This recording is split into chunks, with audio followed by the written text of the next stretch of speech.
बिस्मिल्लाहिर्रहमानिर्रहीम। अस्सलाम वालेकुम नाजरीन। एक शख्स को जब गुस्ल देने लगे तो उसके साथ क्या हुआ जानते हैं इस वीडियो में।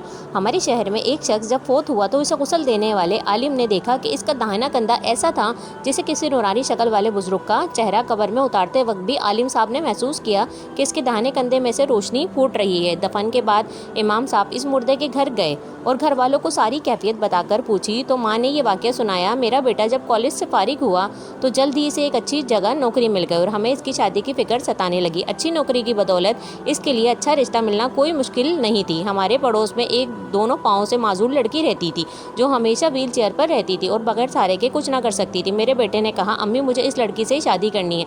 मैंने अपने और इसकी बहनों ने बहुत समझाया लेकिन वो ना माना क्योंकि इसको बकौल खूबसूरत लड़कियों को हर जगह रिश्ता मिल जाते हैं लेकिन इस माजूर को कोई भी शादी नहीं करेगा। आखिरकार हमें अपने बेटे की बात माननी पड़ी। उसकी शादी इस माजूर लड़की से कर दी। वो हर रोज़ अपना नाश्ता खुद बनाकर अपनी बीवी को खिलाकर ऑफिस जाता और वापस आकर भी खुद ही सब कुछ करता। अपनी बीवी को बाथरूम वगैरह लेकर जाने के लिए वो इसे अपने दाएं कंधे का सहारा देता था और इसीलिए इसका दाहिना कंधा चमक रहा था क्योंकि इसने अपनी पूरी ज़िंदगी आसाइशें और अपनी माजूर बीवी के नाम कर दी थी। अल्लाह पाक हमें माजूरों का एहतराम करने और इनकी ज़रूरियात को समझने की तौफीक अता फरमाए। नाज़रीन, अगर आप लोग मेरे चैनल पर नए हैं और इसी तरह के इस्लामिक इन्फॉर्मेशन इस्लामिक वीडियो देखना चाहते हैं तो मेरे चैनल को लाइक सब्सक्राइब और वीडियो को शेयर लाजमी करें। बेल आइकन को भी प्रेस कर लें ताकि मेरी हर आने वाली न्यू वीडियो का नोटिफिकेशन आपको बर वक्त मौसूल हो सके। जज़ाकल्लाह।